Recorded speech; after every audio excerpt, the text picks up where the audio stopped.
The metallic click echoed through the silent courtroom as Marcus Dalton placed his dog tags on the wooden table.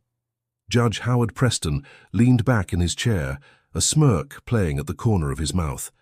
He had just ordered a homeless man to remove what he called a theatrical prop.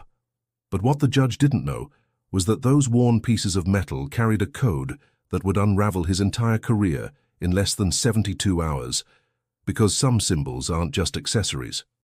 Some symbols are earned in blood. If you're watching this story from anywhere in the world, we'd love to know where you're joining us from. Drop a comment below telling us your city or country, and if stories like this one, about courage, sacrifice, and second chances, speak to you, please consider subscribing to our channel. Your support helps us share more incredible true stories that honor the forgotten heroes among us. Now, let's continue. Marcus Dalton woke that Tuesday morning the same way he had woken every morning for the past 4 years. Cold, stiff, alone. The concrete under the Veterans Memorial Bridge offered no comfort, but it offered something more important. It offered cover. The early November rain had stopped sometime around 3 a.m., but the dampness clung to everything. His bones, his threadbare blanket, the military-issued rucksack that contained the only 3 possessions that still mattered to him. He sat up slowly, his 52-year-old body protesting every movement. The scar across his left temple throbbed, the way it always did when the weather changed.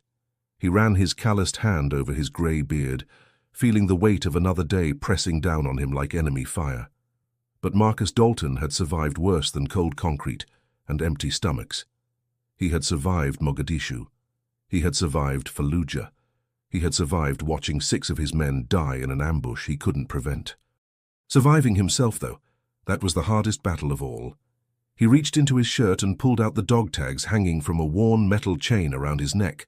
The engravings were faded but still legible. Dalton, Marcus J., his service number, his blood type, and beneath it all the code that once meant everything. 75th Ranger Regiment. He held them for a moment, feeling the grooves worn smooth by decades of wear, then tucked them back under his shirt. They stayed hidden most days, not because he was ashamed, but because the world had stopped caring who he used to be. By 7 a.m., Marcus had folded his blanket with the precision of a man who spent 23 years in the military.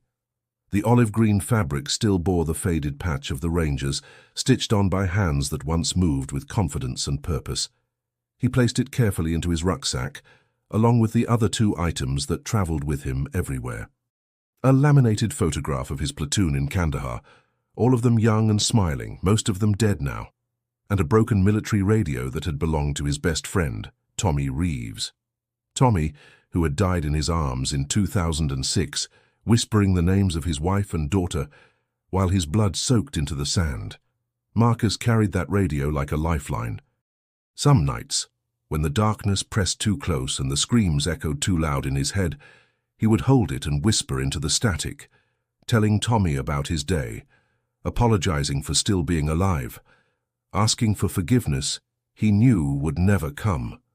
He walked 3 blocks to the public restroom behind the old gas station on Maple Street, the one with the broken lock that nobody bothered to fix.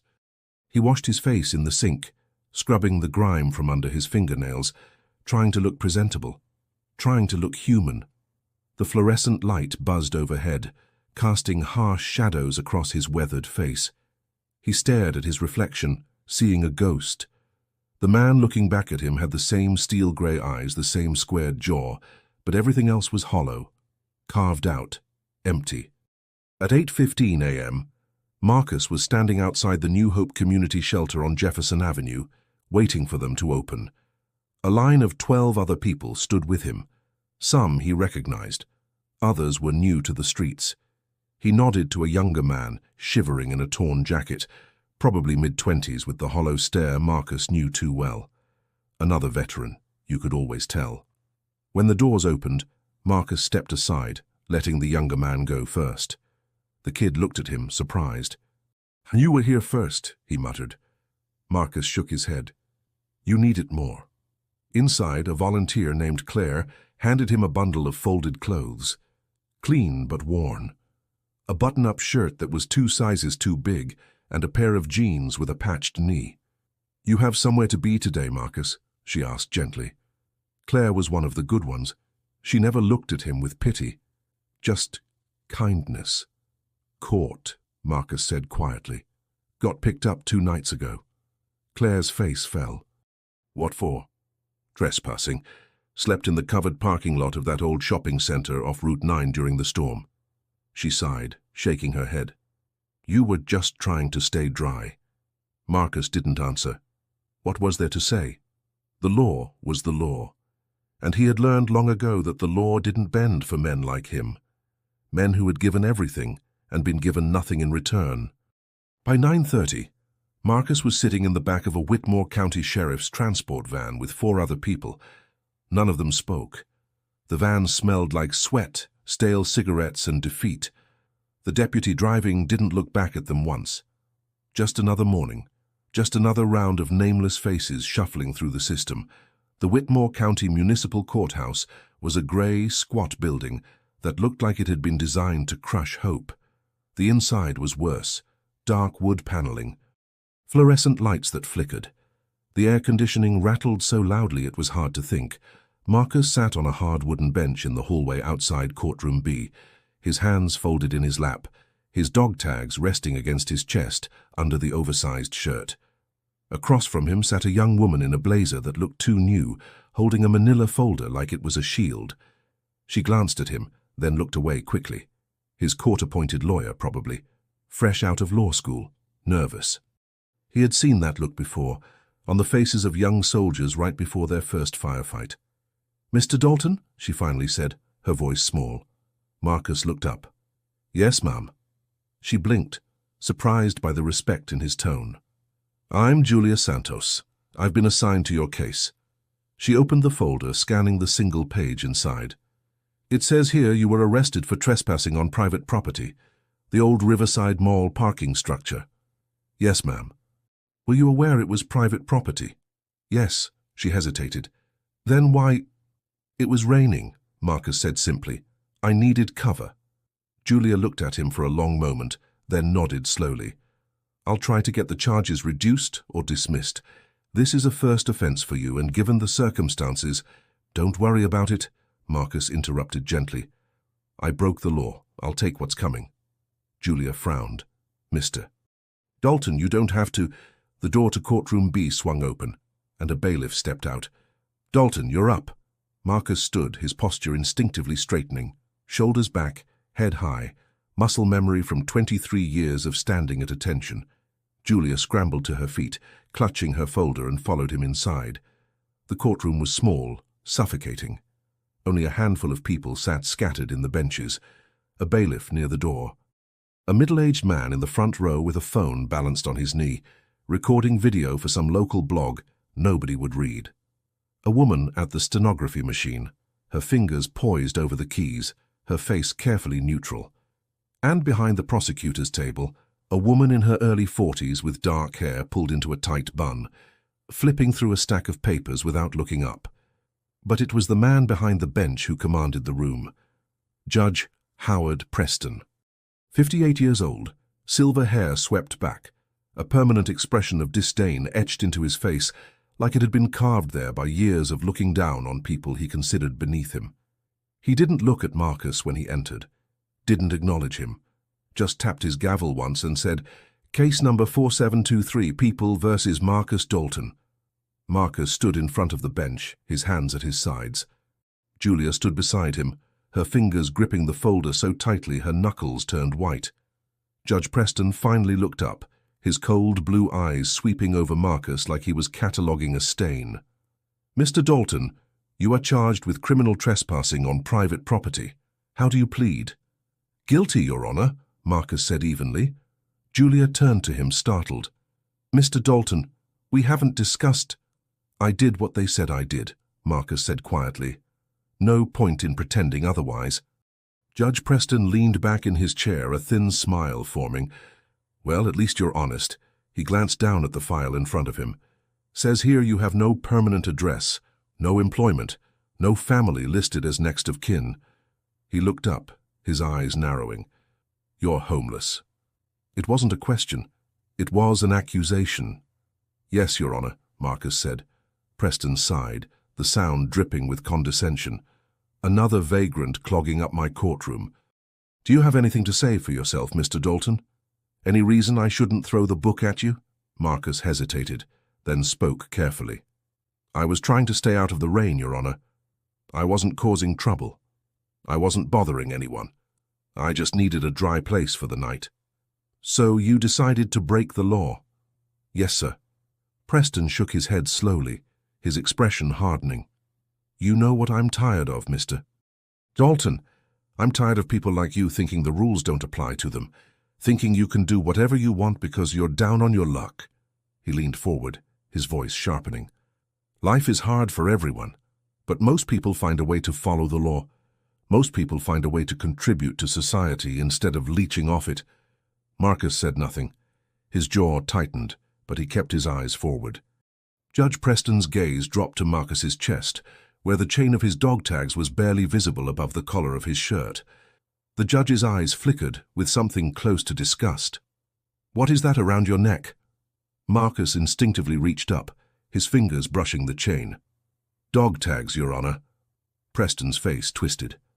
"Dog tags." He said the words like they tasted foul. "Let me guess. You're going to tell me you're a veteran, that you served your country, that I should go easy on you because of it?" "No, Your Honor," Marcus said quietly. "I wasn't going to say that." "Good," Preston snapped, "because I've heard that story 100 times. Every vagrant who comes through here has some sob story about how they used to be somebody." He pointed at the dog tags.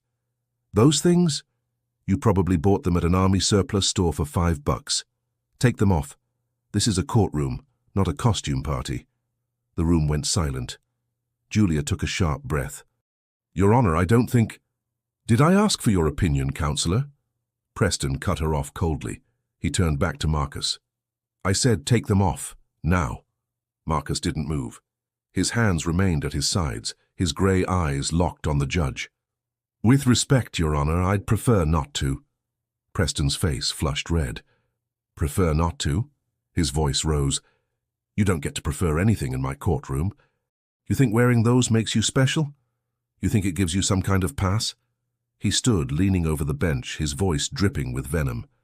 "I've seen 100 men like you, claiming service, claiming sacrifice. But what I see is someone who gave up on himself and expects the rest of us to carry him." Marcus's hands curled into fists at his sides, but his voice remained steady. "I'm not asking anyone to carry me, Your Honor." "Then prove it," Preston hissed. "Remove those tags. Right now, or I will hold you in contempt and you'll spend the next 30 days in county lockup. Your choice." The stenographer stopped typing, her hands frozen over the keys. The prosecutor, Rebecca Hart, looked up from her papers, her brow furrowed. The bailiff near the door, a man in his early 30s named Marcus Lowe, shifted his weight uncomfortably. He was former Marine Corps. He knew what dog tags meant. He knew you didn't ask a man to take them off. Not ever. But Marcus Dalton didn't argue. He didn't raise his voice. He simply reached up, his rough hands grasping the chain around his neck, and pulled it over his head. The dog tags came free, dangling from his fingers. He stepped forward and placed them carefully on the wooden table in front of the bench.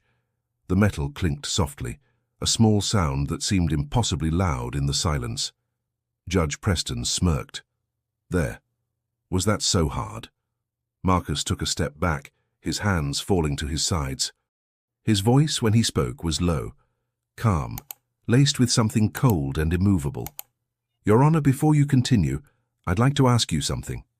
Preston raised an eyebrow. "You're not in a position to ask me anything." "Are you sure," Marcus said slowly, his grey eyes locked on the judge, "that you want me to remove these?" Preston laughed, a sharp, ugly sound. "I already told you to, and you did. So yes, I'm sure." Marcus nodded once. Then he spoke, his voice cutting through the room like a blade. "These tags carry my name, Marcus J. Dalton, my service number, my blood type, and the code of the 75th Ranger Regiment." He paused, letting the words settle. "They were issued to me at Fort Benning in 1991. They were with me in Mogadishu in 93 when I lost 18 brothers. They were with me in Fallujah in 2006 when I held a defensive position alone for 4 hours, while men bled out around me. Because if I moved, 14 soldiers would have died. The air in the room shifted. The smirk faded from Judge Preston's face. Marcus continued, his voice still low, still steady. These tags have blood in the scratches that no amount of washing will ever remove. They've been soaked in sand, in rain, in the tears of men who didn't make it home. But if you think they're a prop, Your Honor, if you think they're something I bought to gain sympathy, then maybe you should hold them in contempt too. No one moved. No one breathed. Bailiff Marcus Lowe stepped forward, his hand trembling slightly. Your Honor, he said, his voice tight. May I? Preston, his face pale now, waved a hand dismissively. Lowe picked up the dog tags, turning them over in his hands. He read the engravings, his eyes widening. He knew that unit code. He had heard stories, legends, and then he saw the name. Dalton. His breath caught. He looked up at Marcus, his voice shaking. Ironside? Marcus didn't answer. Lowe turned to the judge, his face stricken. Your Honor, this man isn't lying. This code, this unit, it's real. And if this is who I think it is... He stopped, his voice breaking. Sir, I served in the Marines. I know what these mean. You don't fake this. You can't. At the stenography machine, Martha Yates, a 55-year-old woman with grey streaks in her hair, stood abruptly. Her chair scraped loudly against the floor. Tears welled in her eyes. My father wore tags like those, she whispered, her voice thick. He died with them on, in Vietnam. She looked at Marcus, and something crumbled in her expression.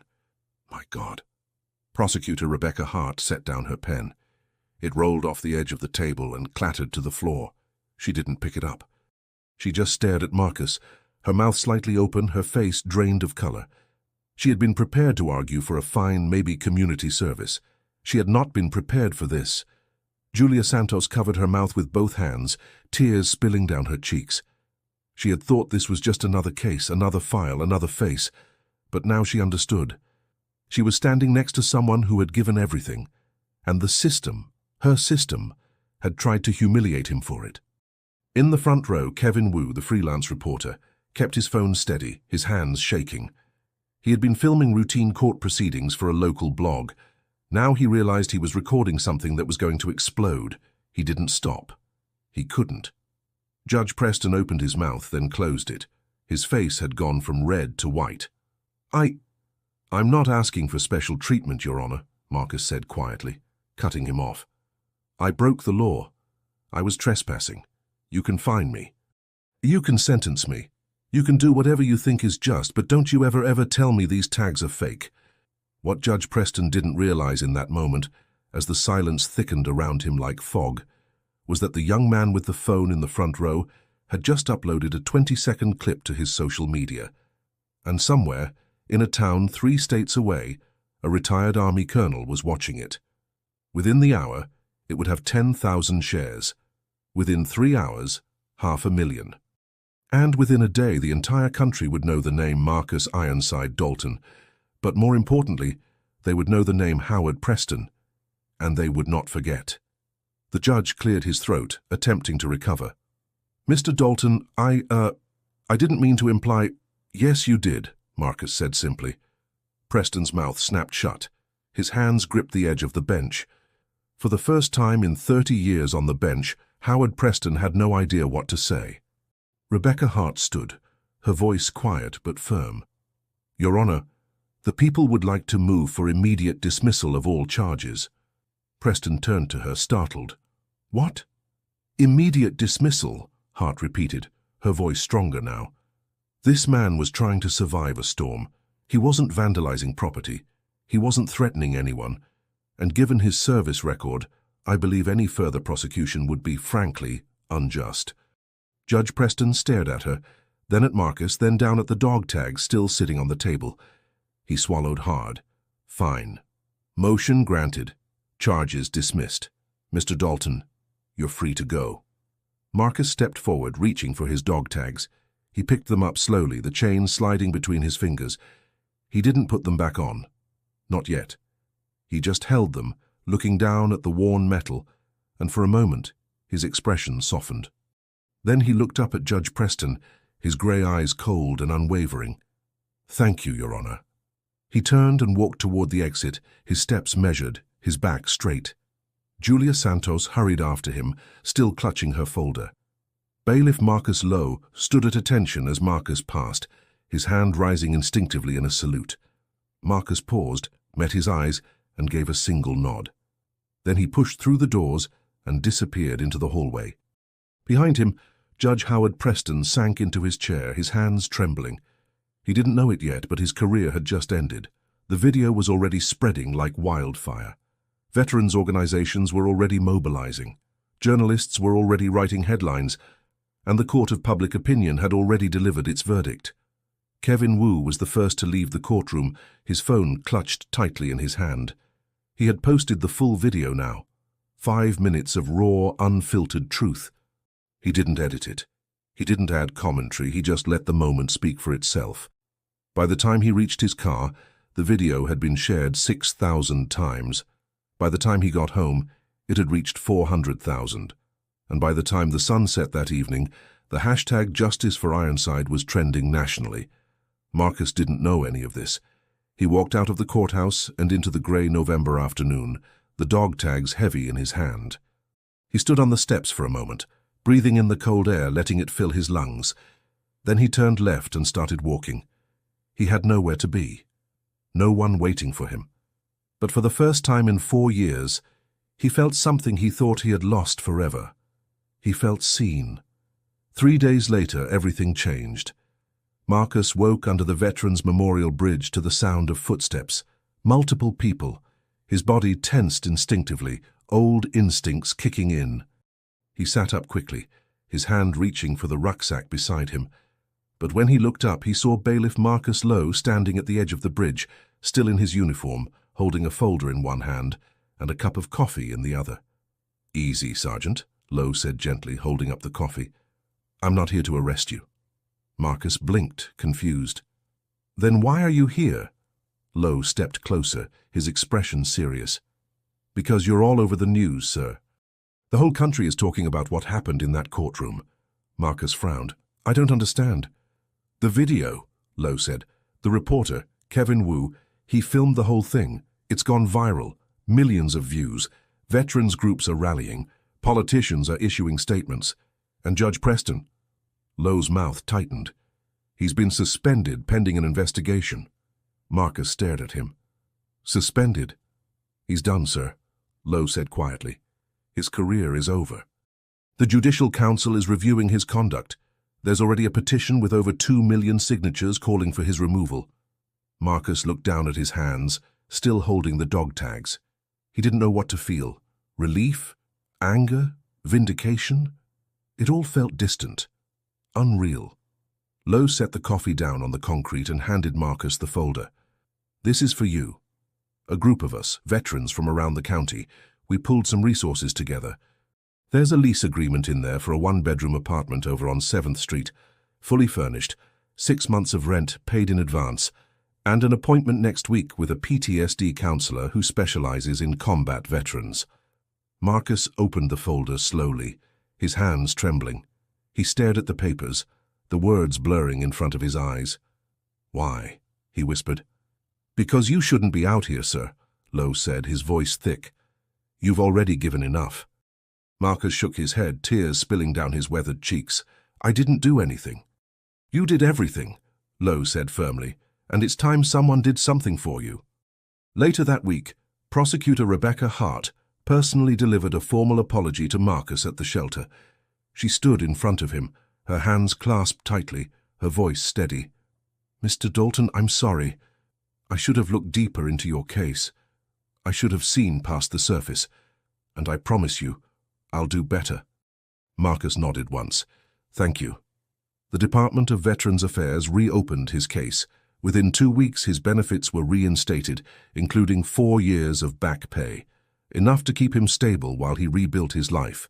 Enough to breathe. And on a cold morning in mid-November, Marcus Ironside Dalton stood in the doorway of a small apartment on 7th Street, holding the key in his hand. The place smelled like fresh paint and possibility. He stepped inside, setting his rucksack down by the door. Then he walked to the window and looked out at the street below, watching people move past, unaware of the man watching them, a man who had fallen, who had been forgotten, but who had never stopped being a soldier. He pulled the dog tags from his pocket and set them carefully in a small wooden box on the dresser, next to the laminated photograph of his platoon in Kandahar. He didn't need to wear them anymore. He knew who he was. And now finally, so did the world. That night, Marcus returned to the Veterans Memorial Bridge, not to sleep, but to find the others, the men and women still living in the shadows, still waiting for someone to see them. He brought blankets, food, information about the shelters and programs that actually worked, and he sat with them, one by one, listening to their stories, offering no judgment, only presence. Because Marcus Dalton understood something the world often forgot. Every person had fought a battle, every person carried scars, and sometimes the bravest thing you could do wasn't charging into enemy fire. It was sitting beside someone in the cold and reminding them they weren't alone. 3 months later, Marcus was invited to speak at a Memorial Day ceremony at the County Veterans Hall. He stood at the podium in a borrowed suit, looking out at the faces staring back at him. Politicians, active duty soldiers, families of the fallen. And in the back row, a group of homeless veterans he had been working with, all of them clean, all of them hopeful. He didn't prepare a speech. He just spoke from the heart. "I don't know why I'm still here," he said quietly. "I don't know why I survived when so many others didn't, but I do know this. We don't honor the fallen by forgetting the living. We honor them by taking care of each other, by seeing each other, by refusing to let anyone become invisible." The applause was thunderous. But Marcus barely heard it. He was looking at the men and women in the back row, the ones who understood, the ones who knew what it meant to fall, and what it meant to be lifted back up. As for Judge Howard Preston, he resigned 4 weeks after the video went viral. The investigation found multiple instances of misconduct, bias, and abuse of power. His name, once respected, became a cautionary tale, and Marcus never thought about him again. Because some battles aren't worth refighting, some enemies aren't worth remembering, and some victories are quieter than others. Marcus had spent 4 years on the streets, invisible and forgotten. But he had never stopped being a ranger. He had never stopped being Ironside. And now the world knew it too. He kept the dog tags in the wooden box, next to Tommy's radio and the photograph of the men who didn't come home. And every morning, before he went out to help the others still struggling, he would open the box and run his fingers over the worn metal, not as a reminder of who he used to be, but as a promise that no matter how far you fall, you can always find your way back, as long as someone is willing to see you.